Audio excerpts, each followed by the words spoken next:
Good morning, everybody, and welcome back to the ANITA BASS Podcast. My name is ANITA BASS, your host, and this episode is proudly still and always will be brought to you by Awake Tours, the greatest music festival travel company in the whole entire universe. So today, and then for those who are watching on video, this is a budget production podcast. I'm in the process of moving, and I have everything for my podcast studio besides one little fucking wire, because I have the new Mac and it has all the USB-C ports, because they're satanic and they want to give you 4 USB-C ports. So if you want to use the old USB, you have to buy an $120 plug-in thing. Anyway, I lost that $120 plug-in thing somewhere. I should be in my new house soon. So if you're watching, I'm using my AirPods. The quality might be a little bit shit. You might hear some sound from the road, and I'm in a random room. But the story is still gonna be fucking dope. Apologies in advance, Backyard Productions.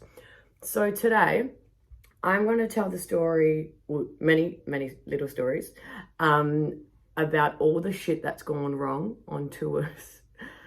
Because it's funny, because my life's a joke, and because people, like, things will happen in life and people will be like, oh my God, you're so chill, how are you so relaxed? And I'm like, brother, this is the small stuff. This isn't even worth for a millisecond of my time delving into compared to the shit that's gone wrong involving other people. So I'm just going to go through a few of those, inclusive of a couple of other people's stories. I won't say anyone's names. I will protect people always. And yeah, because I've got my phone on recording this and the AirPods, this is a one life, one shot episode where I'm not going to edit it or be able to. So let's go. First off, I'll just go through the 3 things that have caught on fire while on tour. I've had a bus catch on fire, I've had a hotel catch on fire, and I've had a boat catch on fire. And all the while trying to keep the people around me happy and as if it's okay. Meanwhile, absolutely shitting myself and be like, oh my fucking God. But more so just making sure everyone's safe. So the bus that caught on fire, the first time that I smelt this in the bus is we were coming back from Coachella at nighttime, and I smelt this smell, and a couple other people were like, oh, what the fuck is that smell? What's going on? And then I was like, oh, it's all good, and I'm like, wow. And I'm looking at the time, and the actual route where we're going is taking so much longer than what it should. Like, I don't know what it was, but it was already like 20 minutes over our destination time, and we weren't even halfway through the drive. So I was like, what the fuck's going on? And then I went up to the bus driver and I was like, oh, is everything okay? And he was just like, yeah, it's okay. And I was like, well, there's a really weird smell. And he's like, oh, I can't smell it. And I'm like, okay, cool. Meanwhile, I don't know much about cars, but that was the smell of the motor giving way. So that was coming back from Coachella. So fast forward a couple more days. We're all coming back. Well, not all, sorry. There was an option to come back from Vegas to LA. Luckily, thank God, only 3 people had chosen to, inclusive of my sister and cousin, but there was this other girl who needed to get back to Sydney. And then we're going back and I'm like smelling the same smell. And I was like, is everything okay? And he's like, yeah, it's okay. I'm like, is everything okay? And then he looked at me and he was like, no, it's not. And I was like, oh, fuck. And then he's like, I'm going to have to pull over on the side of the road. So we're from Vegas to fucking Los Angeles. Bro, nothing around. This is the desert. So he pulls over. He's like, I'm going to have to get an engine part, but I can't get an engine part. We're going to have to get you guys on a bus. So he knew someone who was driving like a Greyhound or the dollar bus through. And they were on their way of dropping people off back to California, and he like got us on there. Me, my cousin, my sister, this girl, obviously had to talk and apologize and tell everyone what was going on. Absolutely in my own mind, just like, oh my God, angry at the bus company as well, because I was like, you had one job to give us a bus, and now the fucking motor's on fire. And yeah, long story short, we ended up going on this thing, and instead of taking like a couple hours, it took forever because they had to drop people off throughout different places of California. Then they dropped us off eventually in downtown LA. It was so fucking dodgy. On the actual bus itself, like, we were just crammed onto this one like little area at the front, and there's people all in the back from all fucking walks of life. not judging, but the dodgiest walks of life, just playing music, talking shit, the vibe. I was just scared as hell. Anyway, so that was the time that the bus caught on fire. Next, the hotel caught on fire. So this was in Cancun. This was last year. This is no fault of our own, obviously. So we were like checking in, and I know that you can check in a couple hours early and get your wristbands and go and enjoy the facilities of the resort. So I told everyone, I was like, oh, come at 1 o'clock instead of 3 o'clock. We'll jump the lines and then we'll go like to the beach and shit. So I've already checked in and I'm going down to the lobby to like check people in, and I just see like this smoke and they're like telling people to fuck off and everything. And I'm just like, oh my God. So in the lobby of the Grand Oasis, there is like rigging coming down, and it's kind of like a Cirque du Soleil show type thing randomly in the lobby with all this mechanical type stuff, and that had caught on fire. And so they were just like ushering everyone out. The people who were in the pool were staying there. The people who were trying to check in, which normally takes about an hour, 2 hours, it's hectic. They were like telling him to go away. And I was like, oh my fucking God.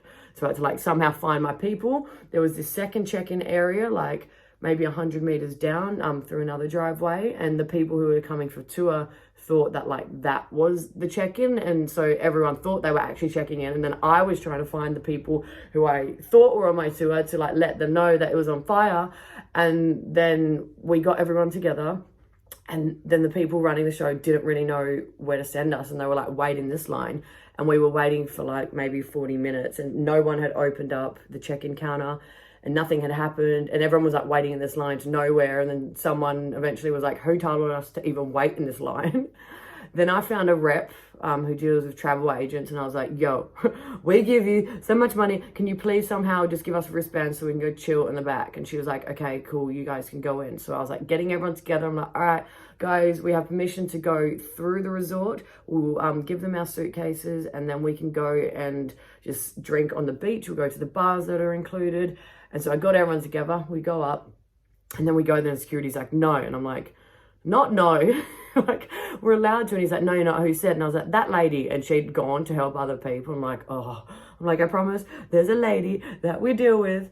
And he was like, nut. And then eventually through the crowd, I saw like her shirt, and I was like, oi, come on. And then she came through, and she was like, no, let them through. And he wasn't happy, and they talked. And as soon as we got some form of nod, I was like, guys, let's roll.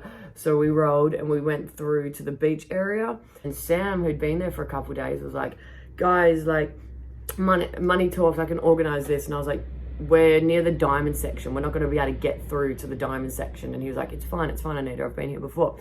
Lo and behold, mad cunt, amazing, gives this guy, I think it was 100 US, and he was like, just serve us, buddy, serve us as soon as we want, come on. He's like, yes, of course, pushes everyone away, lines up all the drinks for us, and he's like, guys, anytime you want, you come up. He's like, free pouring, whatever we fucking want. We go down, get a lounge chair, there's a lady doing waitressing too, and she was like, you guys can't sit down here. And then again, do you want some money? She's like, okay. And she's like, I just bring you guys drinks every time you finish, everyone needs a drink. We're like, thank you.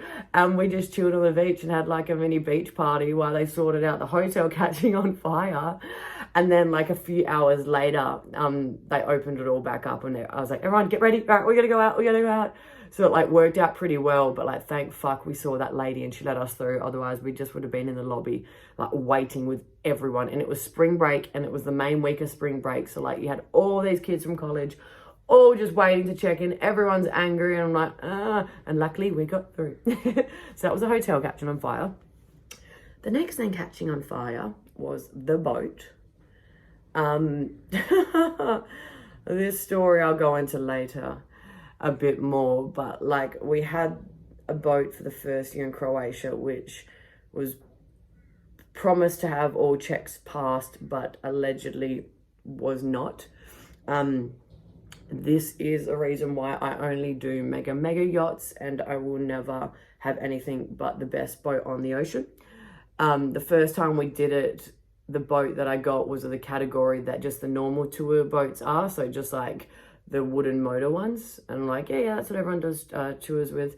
But the crew that we had, I'll go into it later, but it was not a good time. It was a great tour, everyone had fun, but they did not make my life easy. And yeah, granted, this could never ever happen again because the mega yachts are fucking multi-million-dollar immaculate lordship cruise ships.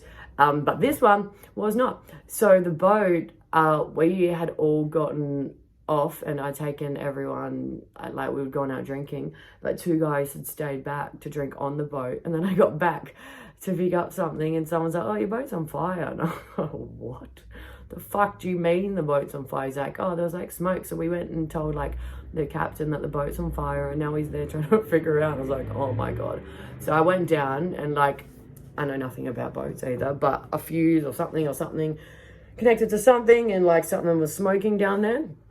He tried to tell me that it didn't and it wasn't, and that it was just the cooking. And I was like, well, the kitchen's not down here in the fucking motor, so it's not the fucking cooking. And then he just started speaking in Croatian. He's like, it's fine. I'm like, oh my God, the boat's on fucking fire. The wooden ship is on fire. Shut the fuck up. It is not fine. What if we were in here? And then he's like, it's fine, like you're stressing. I wasn't stressing. It was bad. And then he was like, oh, we need this part to fix it, but it's a Sunday and we can't get the technician out because it's a Sunday and tomorrow's a public holiday on the Monday. So we are going to have to get the technician to come on the Tuesday and leave then. And I was like, no, we're not, because it is Sunday. And we need to get to the island tomorrow morning. We're leaving at 9. Did you not read the thing? So no, we cannot be here till Tuesday. They fucking hated me, but I don't care. And then, so what ended up happening, I don't know, they worked some magic. We ended up leaving the next day. I'll go into this story more a bit later, but we ended up leaving the next day, probably like 3-4 hours after schedule, but we did get to the other island. It was okay. It was okay for that part. But yeah, it was hectic. Like the boys, like, the boat's on fire. What the fuck do you mean the boat's on fire? And then so when everyone was back the next day, and they were like, when are we leaving? When are we leaving? And then I'd ask the guys and they'd be like, this time. Be like, oh, this time, all good. So I got everyone playing beer pong and shit. And then we wouldn't leave by that time. And then they were like, well, when are we leaving? And I'm like, soon. And then I was fucking like fuming inside. I'm like angry at them because I'm like, this is not my friends. We're not just chilling. Like, this is an itinerary. This is a fucking business. You can't just like decide when we're going to go. You can't just give us a boat which wasn't fit for service when you launch. That's not the way you fucking run a business, bruh. And just so you know, there's like one company who owns every single boat, basically, that's on the Croatian seas, but there's different categories. Yeah. And then I was just trying to make everyone happy, and then they he, and then like a couple people like, you okay? I'm like, man, I want to kill someone. I don't care about me personally, and like I'm chill with everything, but when it involves other people's lives and shit not going to plan, like, that's not okay. But everyone was super understanding, and I ended up just getting them ridiculously drunk, and like a few people didn't even realize. The people on that tour, side story, some guy was like, oh, I love this island. I was like, we were here last night. We just did a day trip and came back. He's like, I don't remember that. I thought that I've never been here. So yeah, that was the time that the boat caught on fire. That was that shit. The next thing I will talk about is my beautiful friend Joshua Vanderberger.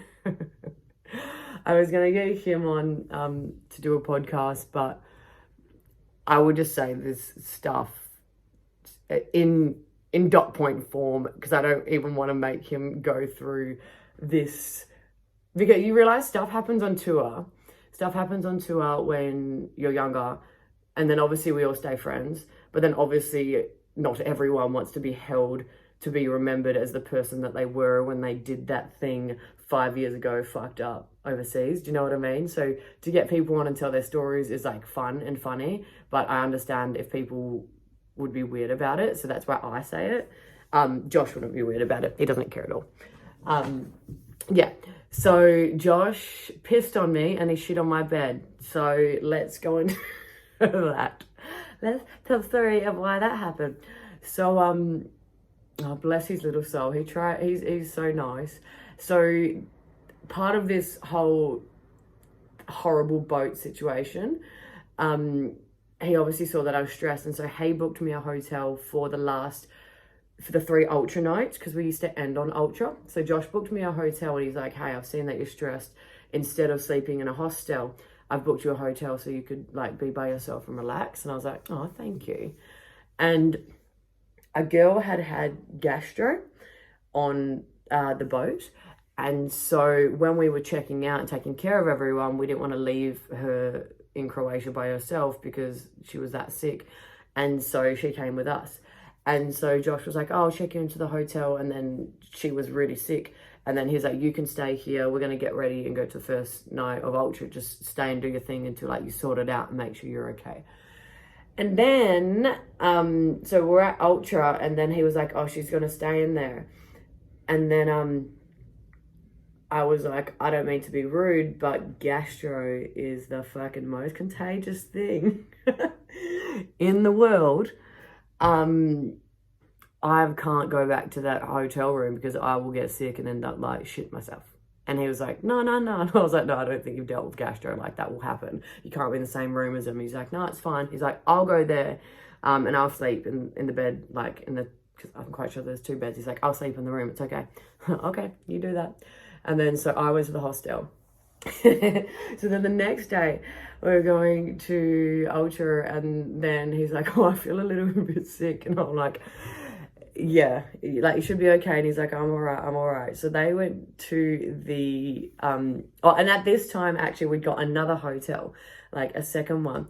And then so he went to Ultra, and then I came probably like an hour later. And then I get there, and then he's just like, give me the keys. And I was like, no, you're fine. Stay in Ultra, like, come have fun. He's like, give me the keys. I don't feel well. And I was like, oh, you've just drank too much. He's like, Anita, I'm about to fucking shit myself or vomit, and I need to go. And I was like, ah. And then so we went back to the hotel room, and then I get a call. Oh, it was either the morning, I'm quite sure it was the next morning. And then he was just like, he was like, I shit myself, but I took a Valium because I was just so sick that I wanted to sleep, and I thought that it would stop it, and it put me to sleep, but it didn't stop it. And he's like, so I shit the bed. I shit the bed last night. And I was like, oh, bless you, it's okay. It's okay. And then so I had to go and collect my stuff, and there's a photo of me, and I've got like his shirt wrapped around my head, and I'm like picking stuff up around it because I was like, I'm not getting gastro. Like, I fucking told you that this is the most contagious thing ever. Granted, he got better in a couple of days. And then we went into our next adventure, which I will tell. But side story, before I forget about it, I'll tell another gastro story about me and my cousin. Very short one. So my cousin Kayla had come to the Coachella tour with me. And then we went to the Grove in Los Angeles, and I got a hot dog from the food store. And I was like, oh, I feel sick. I feel hell sick. And then she's like, oh, it's okay, blah, blah, blah. It was me, my sister, and my cousin. And we went back to the room, and I was like, no, I'm not okay. Anyway, long story short, it was my daily mission not to shit and vomit at the exact same time. And I was in a lot of pain. And our flight was the next morning. And I just was like, there's no fucking way I can get on a flight. Like, I'm going to intoxicate everyone, or I'm going to end up on the news for like shitting myself. And so I hope no one's offended by this, but I guess you're not if you've listened to my stories this far. But my sister had to go because she had her child, and she was only supposed to be away for the week. And so she was like, I'm going to go. And I was like, that's completely fine. Like, there's nothing you can do for me here. My cousin didn't want to leave me alone because I was that sick. Like, we were literally looking up like home ambulances. And then I was like, I hope you don't get sick. And she's like, no, I won't. And then her mum ended up paying for her to get another set of flights, and I paid for me to get another set of flights, and I was fine. I was like, oh, good. And then she was like, I feel really sick. I was like, it'll be okay, push through, it's only the beginning, like, we'll just get you lots of water and shit. And then she was not okay. It escalated so quickly, and she was the same. Like, she had like a day of just being that sick, and she was like, I understand now, I was like, yeah, it's so contagious. I didn't think that food poisoning was contagious, but I don't know. It went food poisoning, gastro. I don't fucking know, but it was horrid. And then so we were like, we need to get on this plane. And I was like, I'll stay with you if you want. And she was like, nah, we can't afford, we can't afford to miss this flight. Like, we have to go. We've already like missed the other one. And then, so we're like, okay, we have to call a taxi. And then she was like vomiting. And we had like a bag for her. But we couldn't tell the guy that she was sick because she wouldn't have been able to be in the taxi. So like, she was sitting behind the driver with her bag and I was sitting in the other one, and every time that I saw her going to vomit I would talk really loud, so she's like, taxi driver would be there and she'd be like, and I was like, anyway, like how are you doing? And we did that for like the whole 40 minutes to the airport, and then we finally got on and she was just death upon death. She's a soldier. And then we got into the plane and they saw she was like looking a little bit off, and they were like, we need to like call, I don't know if there was a like doctor just on board or if they had one there. They like, we need to get your approval to travel. And she's like, oh no, I'm fine. They're like, you look really sick. And then they were like, have you been coughing lately? She's like, oh no, not at all. Like, have you felt sick? She's like, no, I felt fine. I just like went out drinking. And like, have you vomited? She's like, no, not at all. And the second they went, she was just like vomited in the bag and went to the toilet. And I was like, oh, darling. There was this lady in front of her who had 3 seats, and she just decided that she only wanted to sit up for the flight. Which you don't do. If you get the God-given gift of having 3 seats, you know you've got yourself like a cheap business class situation, and you lay down and you sleep for the 15 hours, like, or whatever it is, back to Sydney, then Perth.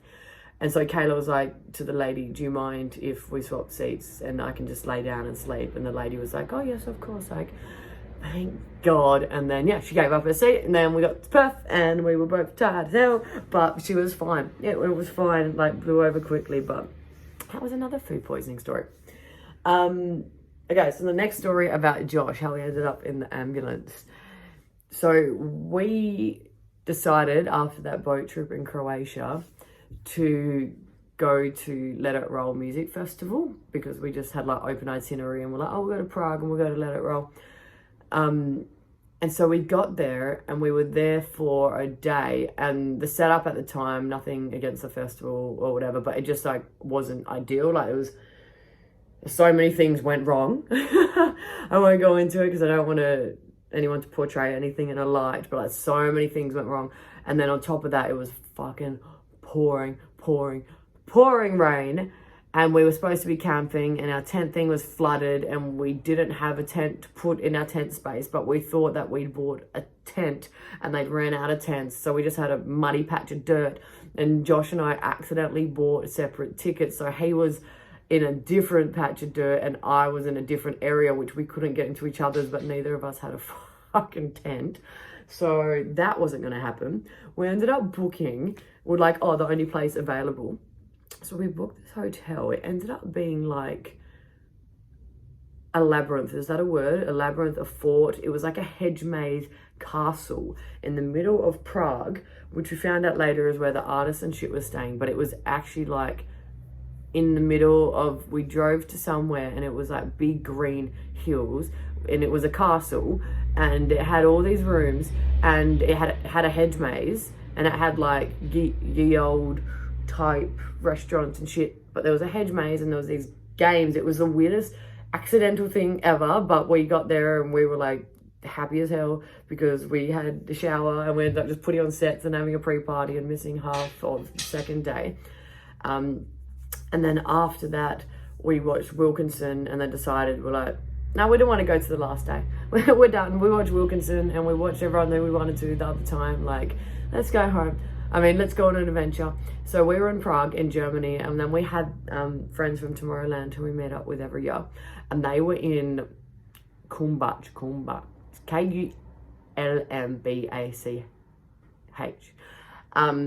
which when I talk to people from Germany, no one knows it exists, but a little town. So we hired a car and drove there and just rocked up. It was beautiful. I don't understand how they live like that. It was like a storybook. They lived in these apartment blocks, and around it was just hills and green and no one around. They went to their friend's house, and it was like a 20-minute drive over to the next, it's not even a suburb, it's like townette. I don't know what the small version is, but whatever that is in geography terms, it was hectic. So we went to, I think it's called, I don't know if it's Beer Fest, but it was mini Oktoberfest, halfway to Oktoberfest. This was July or August. And then, so we went to the big beer tent. It was amazing.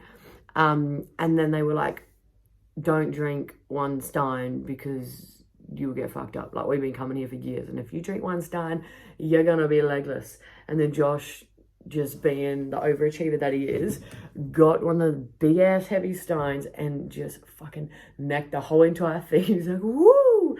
So, oh my goodness. So the night went on, and the boys were just like, he's not gonna be okay. Like, he doesn't understand. Like, he's not gonna be okay. And through it, he ended up drinking 3, and he was just like a baby giraffe. But it hadn't fully hit him yet. And then so we went to a nightclub. The thing about this area is you can't actually get a taxi. So either their friend had a taxi company, or it was just their friend, or you have to pre-book way ahead of time the taxi, because there's no just like taxi, because it's in the middle of nothing. It's the middle of nothing. It's so random. And so we went to this club, and night progressed a bit. Josh still drinking. He's making friends. Some people love him. Some people hate him. He was just like so over the top, but he was okay at this time. But then what he did, and it was just a dumb accident, he was holding a small glass, as you would imagine, like the thick glasses that you would get like whiskey in or so. And so we had one of those, and they have like the hard bottoms. And so we had one of those, and he was walking and he fell. So as he fell on with his 2 palms on the floor, and he dropped the glass. It had smashed the top like soft glass, and the bottom base thing was all jagged. And as he fell, his fucking whole entire hand went through it, and it was just completely fucked up. But nobody saw that. So I was at the bar, and like he fell, and I turned around to see him, and he's like, Anita, my hand. And he like pulled his fingers back like this, and it was all cut. And as he did this, all this fucking blood just started pouring out of everywhere and just squirting, and he was like getting covered in blood because it was just fucked. And then the security thought that he was in a fight, so they came and like grabbed him to get him, and he didn't know what was going on, so he was like screaming as well. And then I was like following him. I was like, oh my god. And then we put him down on this rock, and then I was like, it's okay, it's just a surface cut. And he's like, it's not a surface cut, it's not. And it wasn't, but I was just trying to like make him feel okay or calm down, because there was just so much blood. I don't think I'll post the photos with this. Maybe I'll ask him, but I don't know if I should. But there was just blood everywhere, all over his shirt, all over his knees, like. And yeah, they had grabbed him for a little bit and were trying to like hold him, and he didn't know what was going on. And because he was so drunk, he'd go like in and out of drunkenness, and he wouldn't understand why they were tackling him as well. And then eventually they understood that he was like fucked up. So we put him on this rock, and then he kept trying to like get up and walk away. And then I was like, Josh, I'd sit down, and we had to call an ambulance, and obviously the ambulance isn't closed because we're in the middle of fucking nowhere. And so the ambulance was coming, and Josh was like on this rock thing, and there was blood everywhere, and he was like, you guys are treating me like I've done something wrong, I'm not a criminal. And then he was getting angry, and then he was getting sad. He's like, Nita, I haven't done anything. I was like, you haven't, but you need to fucking stop. You need to stop. And then the ambulance came, and then he was like, I haven't done anything. I'm like, Josh, we know, but like his hand was still just everywhere. And then like the ambulance came, and when they came, they were trying to hold him, and he couldn't. And then she looked at me, she's like, tell him if he doesn't stop moving, he's going to die. And I tried to explain that, but he was just losing so much blood so quickly that he actually like would have died. So they ended up putting him in the stretcher, and then they like put his hands down, and the only way to stop him was to connect, like, I don't know if they put him in like a splint type thing or like a straight thing, but they had I don't know, it wasn't like a piece of cloth, it was like an actual like metal thing with a thing that you pull to make it tighter, and they had that above the cut to try and stop the blood, and they like pulled it, it was like ripped it upwards, to obviously make it tight as fuck so it doesn't die, and that hurt him. He was like, and then he forgot, like he kept forgetting why he was there, and so he was just like getting so sad, but then getting so angry, and then trying to get up. And I was like, Josh, like, you need to fucking stop. And he's like, FaceTime my mum, FaceTime my mum. Like, Josh, I'm not FaceTiming your mum. He's like, he needs to know that, like, she needs to know that I didn't do anything. I'm like, Josh, seriously, like, calm down, it's okay. And I was like, I'm not FaceTiming your mum. It's some stupid time back in Queensland. I'm not FaceTiming your mum while you're in an ambulance, covered in fucking blood, screaming drunk. She's like, FaceTime the boys then, FaceTime the boys. So I called his friend and he tried to like talk to him down. And then, yeah, so we're on the way to the hospital. Josh is in the stretcher. I'm standing there. There's one ambulance lady in the corner and the rest are in the front. It was a fucking murder scene. Literally, there was so much blood. And he's like, pull over. I need a piss. And I was like, we're not. And I was angry at him at the time. I'm fucking pulling over. He's like, I need a piss. And he's like, I need to piss. And I was like, whatever. And then he was like, looked at me. He's like, I pissed. And I was like, I know. Because I'm sitting there and his piss is just like all over my legs, like on my calves and down into my shoes. He's like, I pissed. I'm like, I know. I'm well aware that you pissed because you pissed in my fucking socks. I have your blood on me and your piss. So then we got to the fucking hospital. We got to the hospital and then he's in the thing and then they've got like 6 people on him because he was so strong and he just kept trying to get up and kept wanting to get up. And he was so strong and then they were getting angry and then they didn't know and they didn't know that like, did he take drugs? Did he do this? And I was like, no, he actually didn't. He just is so drunk. Like he drank so many stones so quickly and they were all trying to hold him down. And like, man, I've even been held down just once trying to get glass out of my foot and it's so invasive and so like, it's not a nice feeling. And so I can't imagine what he was going through, having like 6 people on him holding his fucking head, his arms and shit. But they were just literally trying to get the chunks of glass out of his hand, but they were the biggest chunks because the bottom of the glass was so thick. And then I was like trying to talk to him and he was getting angry. And so they told me to get out. They're like, you're making him angry, can you leave? And I had no phone. The club was like half an hour away. My mate's house was like an hour away. There's no taxis. So they're like, can you get out? And then the police like escorted me out and they were like, you have to go home. He has to stay here. And I'm like, well, where do I go? And they were like, we don't know, we're going. One of the ladies spoke a bit of English. The other didn't at all. I was like, I have no money. My phone's not, like, doesn't fucking work. It's like, what do you want me to do? And then she was just like, I don't know. And I was like, I can't, what the fuck do you want me to do? Like, she's like, go back to where you, like, to your friend's house. I was like, I can't get there. I can get a fucking taxi. I can't pay. I can't call anyone. Like, and you're making me get out there. Like, you have to leave. And the doors behind, because it was after hours, were like shutting as you left. And so they took me out to like there and it shut. And they were like, just go. And then I just started crying. I was like, where do you want me to go? What the fuck am I supposed to do? I was like, you're about to leave. You're the only fucking person who speaks English. I don't know where I am. I don't know where my friend lives. In some fucking village. Some village near a hill. They're at the club. And then like I was actually being like hell rude at that point. I was like, where the fuck do you want me to go? Because I was generally just scared. Covered in blood, covered in piss, looking good. Yeah, and then she was just like, well, where is your friend? And then I like said his house and she like laughed. And I know now it's because I was basically asking her to take me so far from where she was. And she was like, well, we'll drop you back off at the club because that's on the way to our station. And I was like, okay, anything. And I was just crying in the back the whole time. And then like I got to the club and then like my friend was still there and I was like, yes.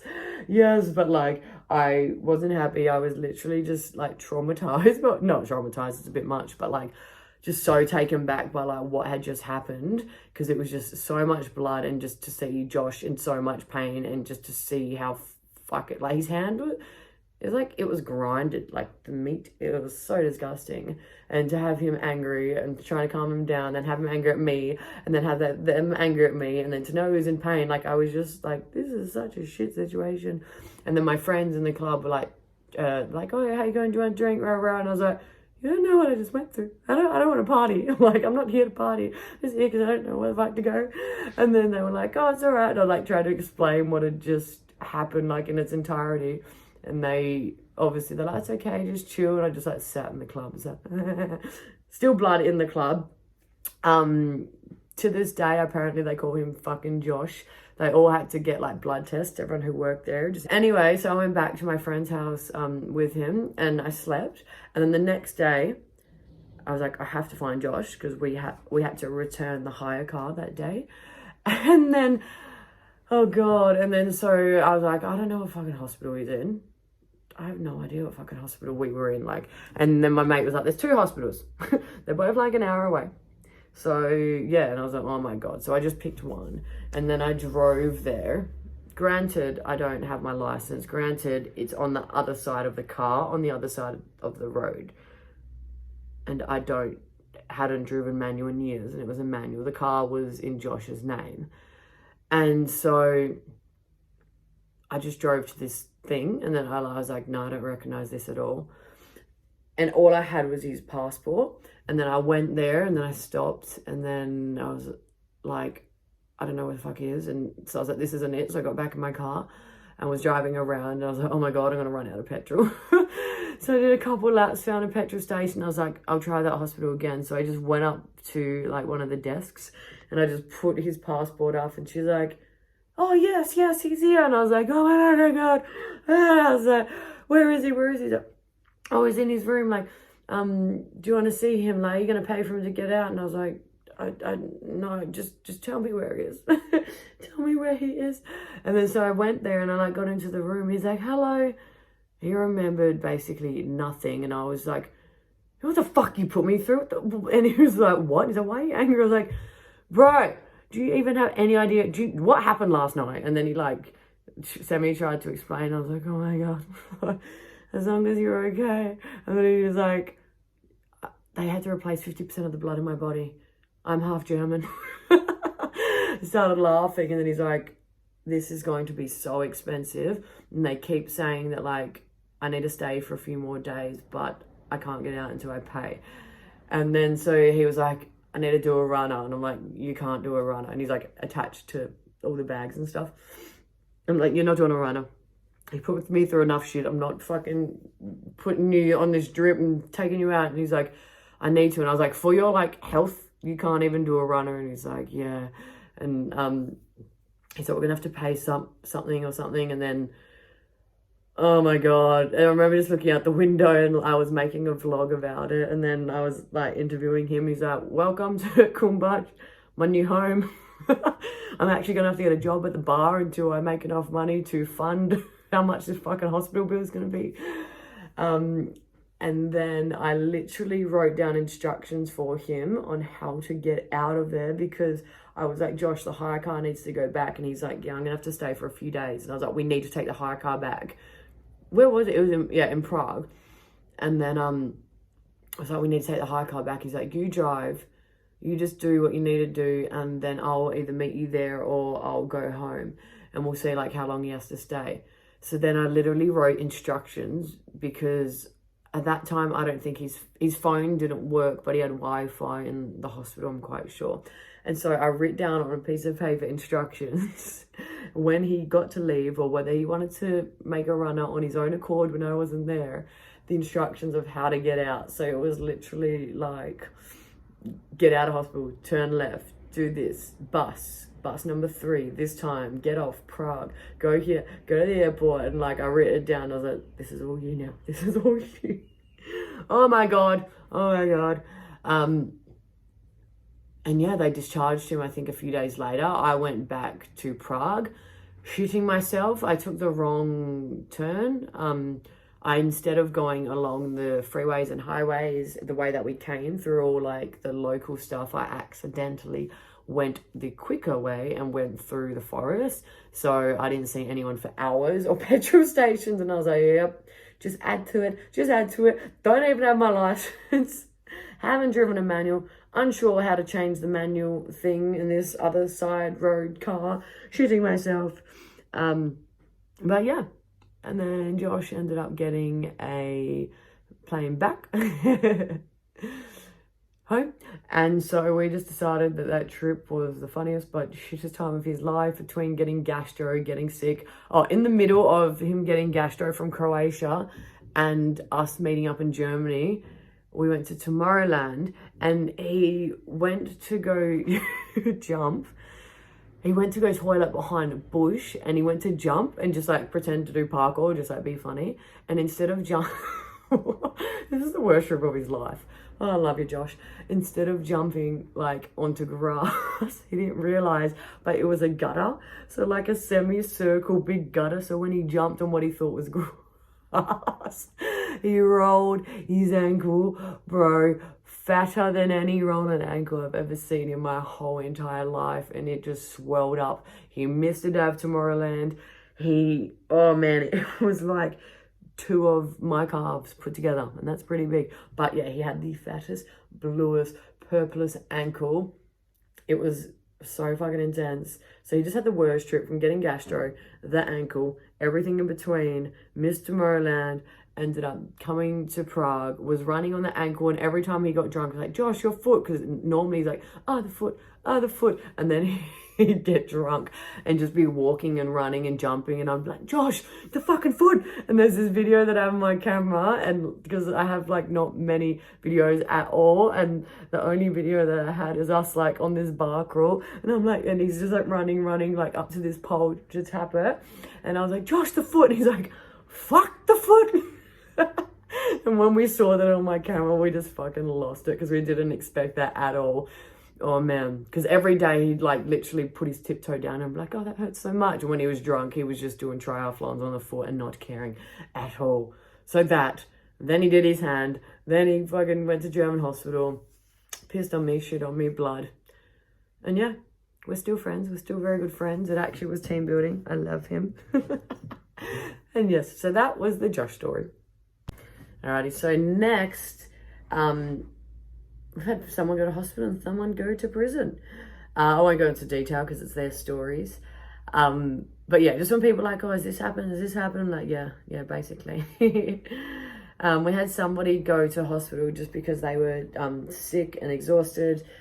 But the way that the doctors said it when they called me, so we took her there just to like monitor her and make sure that it was all okay. And then I got a call from the hotel being like, oh, the hospital's called, she's in intensive care now, they just want to let you know. And I was like, what the fuck, what do you don't and they like hung up. And I'm like, right, you can't just say they're in intensive care, what do you mean, like what happened between then? But that was just a word that they used to mean like they're looking after her, and kind of like a waiting zone. They must just say a different thing, or maybe it was the way that they said it and they translated it to me. But I was like, what the fuck do you mean someone's intensive care? Like nothing even happened to warrant that. But yeah, absolutely shit myself. And then I was like, what's going on? They're like, oh, no, she's fine. No, it's okay. I'm like, oh God. And then she got discharged, so that was fine. But that was, yeah, so someone has gone to hospital. Somebody went to prison, but that was cheeky Mexico. And that's why I just tell people to be careful. She was just drunk sitting down on a curb in Cancun, and she was like visibly like drunk, and we went with her because she like went out, and she was sitting there, and apparently the cops had said, oh, it's too dangerous for a girl to be out on the street by herself, like you have to come to the station. And then she's like, oh, but I don't want to find. They're like, no, you have to, it's a duty of care type thing. And then so we got a phone call, and thank fuck it happened at the time it did, because we were in Coco Bongo, which is so loud. But we just went to the toilet to have a chat, and we got a call, and they're like, she was like, oh, can you come and get me out of prison, basically? And they were like, someone needs to pick her up. And they were like, oh, it's got nothing to do with money, it's fine. And then we went to pick her up, and they were like, oh, it's $400 US to get your friend out. And she was like, I was fine. I was by myself, sitting on the curb. You guys made me. You said I had nothing to do with money. Now you're gonna like only let me out if they pay $400 US. And they're like, yeah, but that's Mexico for you. That's why you have to be careful. As much as people, like I can guide them and I can hold them and I can make sure everyone's okay. When you're going to places which are a bit more lawless, you just have to be like really, really, really careful. Like that one was fine. She did nothing wrong. But if people are like, I'm gonna do this and get fucked up and go here and get in a taxi and go over here and buy this off this person, you're just like, mate, you're not in Australia. Like you're not in Australia. It's not as easy as like, oh, it's my mate's mate. We're gonna go here. It's like, this is Mexico, bruh. Like this is the cartel around the country. A lot of places are lawless in the sense of like, the government and the police aren't the ones in charge. And so if you're like, I'll just get the police to help me, that ain't gonna happen. The police are scared of these people who run the places. That's why you have to be careful. And that's the same with traveling everywhere. Next story is about the tickets, which nearly didn't make it. The tickets which nearly didn't make it the day of the festival. This is a cool story, but it's fucking heart jumping story, because if it didn't come, then I'd be fucked. But it was just a fuck up, which like would never happen again. So I had a packet of Coachella tickets coming, and there were a couple places that you could pick it up from. And so I went to the place to pick them up in Palm Springs, where we were before the festival, the day before. And I was like, oh yeah, I'm here to pick up the tickets. And they were like, that package is being rerouted to New York. What the fuck you mean? We are in Palm Springs. That's the other side of the country. They're like, oh, no one was here at the time. So they put it as like return to sender type thing. And I was like, yeah, right. Well, the festival is tomorrow. I have like, I think it was like 26 or something people, and I'm like, they're here for the festival from Perth, and like, oh well, the package isn't here. I'm like, well, it needs to fucking be here. And then she's like, well, we open tomorrow, we open at 9 o'clock, so if you come here, hopefully we'll put in a request to have it sent back and we'll see what we can do. And I was like, oh my fucking god, this is ridiculous. Hold up. To anyone who's watching this, now I'm in my car, because the roadcasters, they get rid of any surrounding noise, and these headphones pick up noise, and there was like a buzzing in the back of the room where I was, and yeah, so this backyard production podcast continues. Anyway, back to the story. Okay, cool. So they were like, yeah, come in the morning and we'll see. And I was like, oh my fucking god, you better have my tickets. So then I literally went there. There was all other people like going to line up, and I was the first in fucking line. I got an Uber there. I was waiting, and then I like walk up into the room where I saw them before, and I saw the two people, and I just looked at them and I was like, man, please have some good news for me. And they're like, girl, we got your tickets. And I was like, ah! Run up, like, give them high fives, give them hugs. They're like, give me some energy. It's what we need. And I was like, bro, I gotta go. I have to fucking go. I gotta go get my group. And they're like, go, have a good day. And like clapping me out and shit. Everyone waiting for their tickets who just was there to pick them up must have been like, what is going on? Anyway, this is when it gets worse. So I was like, okay, cool. It was at a time where it was 40 minutes away, and I had put on the group itinerary that we were to leave at a certain time, and that certain time was an hour. So I had an hour to get 40 minutes away.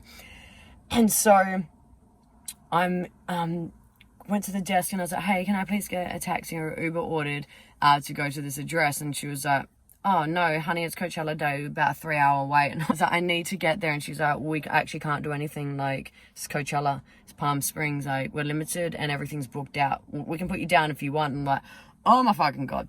And so at this time, it's like a hotel lobby, and I hear this guy just like screaming out this name. He's screaming it out like over and over and over again. Airport, whatever her name was, airport, name. And then I was just like listening to him keep going, and I just went up to him and I was like, I'm not her. I have no idea where she is, but if she's not here and you can drive, I will pay you whatever you want to get me 40 minutes down the road now. And he was like, said the name again. He's like, all right, let's go, get in the car. I was like, oh my god. So I got into this car and I like told them where I was going. I had all the Coachella tickets, which I had in a big garbage bag because I didn't want anyone to see that I had them, because this was Outcast reunion tour. and they were going for resale price of $5,000 a ticket, and I had all of them in the bag. And then we were driving, and I was like, hey guys, I don't mean to be rude, but I need to get there fucking as quick as possible, man. And then they were like, it's all right, we got it, girl. And like, he was there, his woman was on the other side, and they just fucking speed him, brother, as fast as they can down. She gets out of bong, she starts like charring up, having a cone, give it to him, having a cone, then blasting hip-hop music, and I'm in the back just like, how did I get in this situation? This is dope. But I don't even understand how this happened, like, or what even would have happened had they not fucking been there. Like, how was my life? That's the thing, so much shit goes wrong, but it's always okay, and I always just have faith that no matter what, it's all gonna be okay, because it always is. We finally like got there, and then he just like gets out his thing, rips open my door, and he's like, there you go, girl, like threw the money at him. And as like I get out, my whole entire tour group are just there, like at the front of the hotel, because that's the time I was supposed to meet them. I was like, good morning, guys, Coachella tickets, please line up, like we're gonna have a good day. And then people leave, and I was like, oh my god, how is my life doing? No one knew nothing until this story. Oh my god, again, there's no fucking way in the world that would or could or ever would have happened again. It just did happen. It just happened to be that. Obviously, since then, there are many measures that I put in place that never would happen again. But that was crazy. And it just worked out, because everything always works out. Alrighty. So next, I will tell you the story about how I nearly got stolen in Amsterdam when I was younger. And this is why I'm so strict on people just getting too fucked up and going wandering by themselves. So we don't know why this happened. I was doing a group tour, not on awake tours. I booked myself when I was 20 to go through another company, which I will not say. And it was the last day of our 28-day tour. And they took us to this place in Amsterdam, which was a bit seedy in the beginning. Someone got rolled. Someone like hooked up with a person who stole their stuff while they were hooking up. Like, it was just a dodgy, seedy bar, which obviously they knew that lots of tourists came there, and so they did it all the time. Anyway, the toilet was down. Down a couple flights of stairs in like a semi-basement, which led out to the smoker section. And I was so drunk. So this is either child trafficking, not child trafficking, but like sex trafficking, or undercover cops thinking that I was too drunk. I'm not sure, but the way it went down, it was weird. So I went to the toilet, and inside the toilet, there was the ladies who like do the perfume or like clean your hands for you. And so I went there and I said something to her. I can't remember what I said to her. And then she just went like, and clicked her fingers. And then this guy comes in and just grabs me from behind and takes me out the back. And then I was like obviously fucking shitting myself. And I was like screaming. He put his hand over my mouth. And I was like trying to like bite his hand. And then this other man came and grabbed my leg. So I had like one man behind me covering my mouth and one person grabbing like my legs. So I was like up in the air. And then I was like trying to grab people as they like put me out through the smoker section. I remember grabbing this lady by the chest, like her shirt, and pulling it. And obviously I just looked like a fucking drunk idiot. And she was obviously like, go away. And people like see this girl like trying to scream through her hand and getting escorted out. Obviously they were like, she's done something or something, and like we're not going to go help her. But I didn't know what was going on. How these two people fucking grabbed me. So they took me to the back of the smoker section, which led onto the road. And we just stood there. And then the guy let go of my legs, but the other guy was just behind me, like holding me just for ages. He was just holding me there, and I was like crying, and I didn't know what to do. And then he was just holding me. And then my friend came down, because obviously I went to the toilet and just didn't come back for like 5-10 minutes. And then like I see someone just like looking for me who I knew, because he was quite tall, and I was just like screaming his name. I was like, come here. And then he came to me, and I was like, he was like talking to the person. He's like, oh, what's going on? Like, she's my friend. And then the guy was, I can't remember what he was saying, but something like, oh, it's okay. Like, you don't have to be here. And then to my friend, I was like just looking up in my eyes. Obviously my eyes do, what else? But I was like looking up at him. I was like, don't leave. And then while my friend was talking to the guy, and the guy was still holding me, a police officer, because she was wearing like a fluoro thing and had like the hat, came to see what was going on. And then the guy let go of me and fucked off, and we didn't see him again. So yeah, that was that. And then I just started fucking bawling my eyes out. And because I felt like a fucking idiot, because I was like, I'm one of those people who got so drunk who your parents warn you about, don't go out and travel or do this, and just get so drunk and bad things can happen and bad men will take you, and especially in Amsterdam, people who get trafficked for the sex industry. But yeah, as soon as the lady came, he let go of me and went. So we don't know if he was like an undercover cop who was holding me for her, and in my drunken state, it was just so heightened, and I didn't know. But the way that it went down and the way he fucked off and the way that the other men grabbed me as well and they covered my mouth, like, it could be, but then when we all put our heads together, we were kind of just like, it was a bit unnecessary for what went down. So that was the time I nearly got trafficked. That's actually the only bad thing that's happened to me traveling. That, and when we were in Cancun, I went to the toilet, and when I came back in my drink, there was this white thing like fizzing around. And I was like, did one of you guys put something in my drink as a joke? And they're like, no, we wouldn't do that. And I was like, well, what the fuck is this? And we like took it out, and it was like kind of disintegrated a bit and stuff, and like threw it. And then I was hell scared.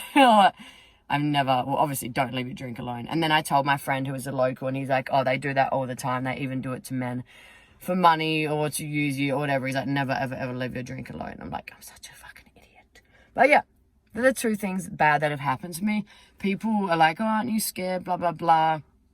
And granted, those two bad things happened because I was really drunk and just very careless. So in a way, it's like kind of my fault. But in all my 8 years of traveling, I've been so careless in the sense of like leaving my stuff around and shit. And I've never had anything stolen. I've never had anything bad happen to me besides like that. I remember I used to leave my camera out in the hostel. Like, I've never had anything taken. But I'm also like aware, like socially or culturally aware wherever I go. Obviously, I'm not going to be wearing certain things or like wearing gold chains. Not that I have gold chains, but you know, like people who get shit stolen may be wearing like thick gold chains or bracelets or have their stuff out. Like, they're like, oh, it's dodgy, I got ganked. It's like, oh, you got to assume that these people know that you're a tourist, and it's some of their full-time jobs to gank stuff from people, take it, sell it, because they can, and the turnover's so high. So to be culturally aware when you travel, just have like a bit of common sense. Like, I always have my shit in a fanny pack, and if it's somewhere dodgy, have my shirt over it. Obviously, poor countries, don't parade your money. Obviously, don't wear certain things in certain places, because in their mind, that may mean another thing, in your mind, not. You know what I mean?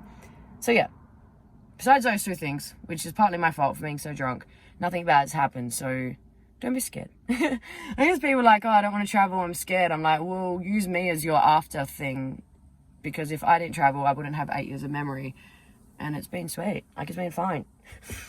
Now I'll finish off with the story about the worst tour ever. Not for the people, but for that boat. So yeah, long story short, booked the boat, and it was the category that like, I can't even remember the category, but the one that normally does like the group tours that you see that other companies use, but like just the wooden ones, the motor, like the party ones, blah, blah, blah. But what they'd given to me was kind of like, because I was a random first time customer and I wasn't like the big companies who use like a ship every week for the last 4 months and every year for the last 10 years. Obviously, they were just like, oh yeah, give her whatever. They don't know me from anyone. So they gave me whatever, and whatever was a fucking bucket of shit. A literal bucket of shit. So first off, it came late. So I told everyone to find the boat, meet me there. I gave it 2 hours leeway, and it wasn't even there 2 hours, wasn't even there 3 hours. Thank fuck, the group was so cool. I made them play bucket pong and just get everyone really fucking drunk. The crew of the boat was so rude, and they drank our alcohol. We ran out of alcohol one day, and the cook was so drunk. He had drunk our alcohol. They forgot to feed us one day, and I went onto land and I got all this stuff from the bakery, and then they complained that I brought food onto the boat, and I was like, well, you fucking forgot to feed the people. I needed to get them food. We ran out of alcohol, ran out of food. They forgot to charge the backup generator. They docked up to somewhere where their lead couldn't attach to power because we were like boats along. so we didn't have power. We didn't have backup power. People had to find this fucking shitty boat at the end, walk through all the other nice boats to get to our shithole. And it was completely black, which is dangerous as hell. No light, no nothing. This one day, we went to Hava, and what their plan was to drop us off at the island and then go back out to dock, but they didn't fucking tell us that. They didn't tell me that. And so, because they hated me by the end of this. They hated me because I would be like, I need to know times, I need to do this, I need to do this. But obviously they're just used to like people holidaying and just going with whatever they do. But I'm like, no, this isn't me and my mates. This is a business. We're running to a fucking time schedule. And then so they like dropped us off at Hava, and I stayed on the boat because the boat was staying, but I stayed on the boat just because I was tired and wanted to chill. I was like, oh yeah, everyone go to the lookout and stuff. And then I'm on the boat, and then I just like feel it moving. I'm like, what the fuck is this boat moving for? Maybe we're moving out the way for another boat. And then I wait a couple minutes, and we just go further and further and further. And I'm like, what is going on? He's like, oh, we're going out to Anchorage. And I was like, well, you need to fucking tell me. If we're going out to Anchorage, like, I have people left on the fucking island. So they were stuck on the island. We were out at Anchorage, and he was like, oh, you can get on the boat if you want. You can get on like the life raft, and and you can go and pick them up and collect them. And so the boys went to like get the life raft, and then they put it in the water, and it fucking, like, the fuel ran out of the thing. And I was like, oh yeah, that's safe as fuck. That's safe as hell. So then that obviously pissed me off. And then so I had to like contact some of the people who were on the land and let them know, just like, hey guys, I'm really, really sorry. I'm about to murder these motherfuckers. But we're going to have to just stay out here at Anchorage for a little bit. Like, I told them some places to go. I'm like, we'll come meet up with you for a bit. Like, just literally trying to make it as chill and happy as possible. Meanwhile, try not to cry. But yeah, so much went wrong. I can't even go into it. Literally, like, they forgot to park a spot for one of the islands in our itinerary, and they're like, oh, we can't go. What the fuck do you mean? You've had this itinerary for like 8 months. Like, oh, we forgot. I'm like, yeah, cool. So they took us to this other place. Granted, it worked out okay because there was a party there. Just costed a lot of fucking money. So yeah, like, that whole trip, the actual people on tour were amazing. And after it, like, someone says, thank you, it was the best week ever. And I was like, when, where, what? It was probably the biggest public loss that I've ever taken in my whole entire life. Scott, the videographer who was there, so after that, I just didn't speak to anyone about it for like 6 to 8 months. No, it wouldn't have been that long, but it was like a good amount of time because I was just so embarrassed and just shook with, like, I just didn't know. I'm like, but it was hard because there's nothing that I could have done, but it was obviously like my brand, my image. And then was like, we're going to do it again next year. And Scott was like, bro, you're game. He's like, you literally have heart if you do it again. And I was like, well, we have to. But fuck ever doing any other category besides like the best of the best of the best categories. We're getting a mega yacht and we're not accepting anything less. And then that's what we did. We got the mega yacht. And then that next tour, that next year, was the best tour, one of probably the best or like the most successful thing that I've ever done in my whole entire life. And that's why I have this shitty little tattoo on my wrist because I got it drunk. But it's a photo, it's a tattoo of the cruise ship, and it says Kneza, which is the boat, Kneza, and it says SOS next to it. Because if anything is possible and we get through that, then we can do anything. But yeah, that was just like super unfortunate, and it was like, it was my fault in the sense of not doing background checks on the crew and shit, but you don't really know till you get there. But with obviously the mega yachts, they have to be certain caliber and they get paid more and they come with a certain standard, and there's no way you're getting anything less than like 5-star butler-esque service. So like, you know, when you get the super fucking mega yachts, that's what the service you're going to get, because the old people who do like trips around the island and stuff, they are very pedantic and picky. So I know that when we do like party ships, we'll be completely fine with the service they offer. But yeah, anyway, so after that trip was done, everyone was like, oh, it's so much fun. They obviously saw me stressing. They were like, oh, these bits were unorganized. And I was like, yeah, I fucking know. Like, you have heart. Thank you so much for trying. But it was actually a wicked week. Like, the group got along super well. We had so much fun because it was, I guess, such a not great ship. It brought everyone together. Like, in these mega yachts, everyone sleeps all day because of the aircon. And it's just so luxurious, which is awesome. And that's what we're going to have forever. But when this one, because it like got hot in the cabins and shit, everyone was up on the top deck by like 9, 10 a.m. playing games and stuff. So it was actually a lot of fun. Although all that shit went wrong. And there's a whole lot of other stuff. Like, I read a whole list of like 20 things. And then I sent it to the company. And then they said that the people that ran the ship said that none of it happened. And that I was lying. And that it didn't catch on fire. And then Josh and the boys who were on tour were like, bruh, there's like 26 of us who can say it definitely caught on fire. And we were like in the ocean waiting for them to fix it. It did. And then they said that I fed them and brought outside alcohol on, and that's not okay. And so that was their defense, and that was their thing that they were saying against me. And I was like, mate, I fed them because you forgot to. And I brought my own alcohol on because I needed something to get them through the days. But yeah, they were like, nah, none of it happened. She's lying. And like, if I tried to talk to them, they talk in Croatia. I'm like, toh, toh. And so I ended up just like letting it go. I was like, I don't want to ruin the business relationship with this company. They're the only ones who own the ships on water. And I pretty much just said like, we'll just agree to disagree, and next year I will only take this category. And we ended up actually going the highest category, which is the only ones we do now. The highest of the high, besides the one top tier, which has like the helipads and stuff, which tour would need to be like $6,000 a person to hire them. But yeah, that's what happened there. So I guess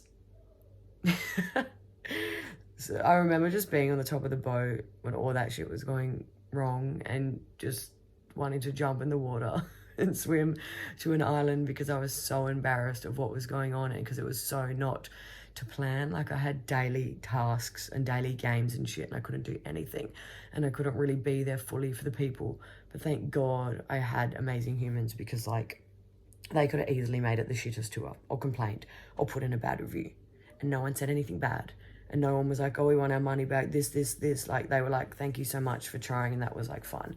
It's like, oh my fucking God. But yeah, that's probably the worst thing. That's the biggest public loss, or like business embarrassment, besides COVID. But that's like a worldwide thing that I can't control.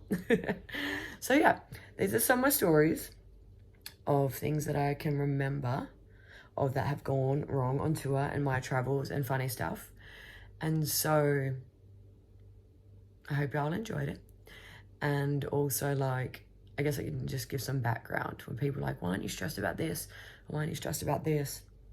Or if stuff happened in life, people are like, why are you so chill? I'm like, mate, fucking, this isn't even like a fraction of the shit that I've had to put up with. Imagine your fucking bus catching on fire with people on it, and you look down and you say, how long would it take for us to walk to the nearest town? And the answer is 7 days. I'm like, that shit is worth stressing over. The rest is fucking nothing, and we're sweet. So yeah, I hope y'all enjoyed this episode. Sorry about my backyard production. I swapped scenes like 4 times, but it is what it is. I will find the input for the roadcaster and the podcasting studio, and hopefully be moved into my new place in the next couple of weeks.